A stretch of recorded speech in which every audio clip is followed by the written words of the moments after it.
warahmatullahi wabarakatuh. Perkenalkan, nama saya Adelia Putri. Saya merupakan mahasiswa Fakultas Psikologi Universitas 17 Agustus 1945 Samarinda. Pada kesempatan kali ini, saya akan membahas bagaimana sih solusi untuk meredam pelanggaran kode etik psikologi khususnya di Indonesia.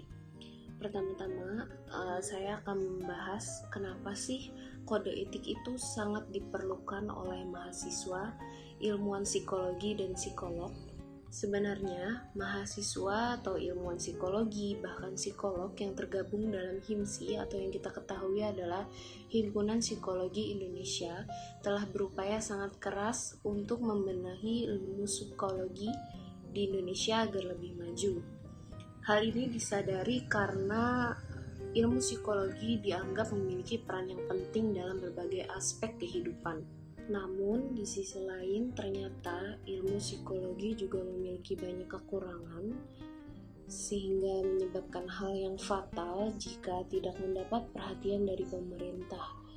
Misalnya saja banyak kasus di Indonesia seperti ilmu psikologi yang dilakukan oleh psikolog atau ilmuwan psikologi ketika diminta menjadi saksi ahli dalam sebuah kasus kriminal, misalnya pembunuhan atau pemerkosaan, bahkan hasil tes interpretasi penerimaan karyawan yang kadang masih disalahgunakan.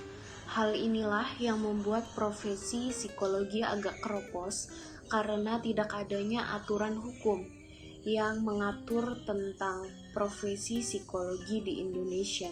Padahal yang kita tahu betapa krusialnya ketika ilmuwan psikologi bahkan psikolog tidak bisa mengimplementasikan ilmu psikologinya dengan baik sehingga dapat berakhir dengan merugikan masyarakat.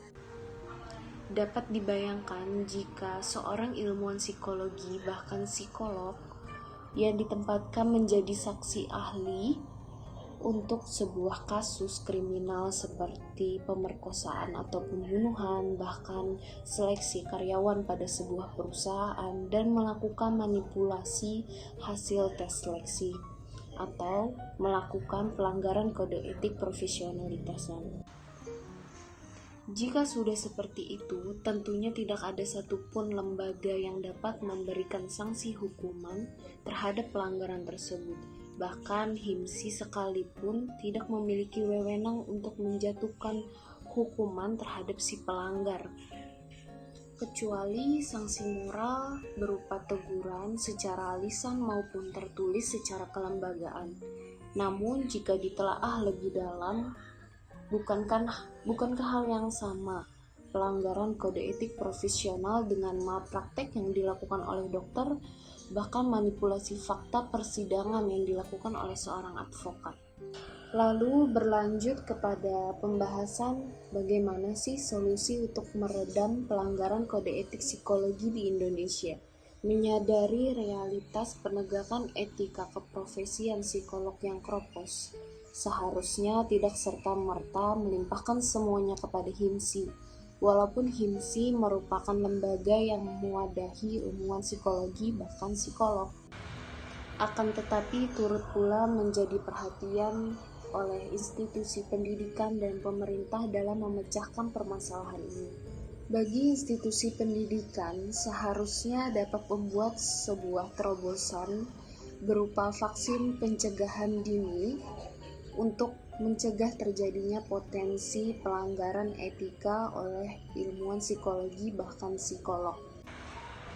Misalnya melakukan sosialisasi besar-besaran kepada mahasiswa terhadap dampak atau konsekuensi yang didapatkan jika seorang mahasiswa atau ilmuwan psikologi melakukan pelanggaran kode etik. Atau jika untuk lebih mempertegas adalah dengan melakukan sebuah kesepakatan hukum jika nantinya ada mahasiswa yang melakukan pelanggaran kode etik dan dapat mendapatkan sanksi sesuai hukum yang berlaku.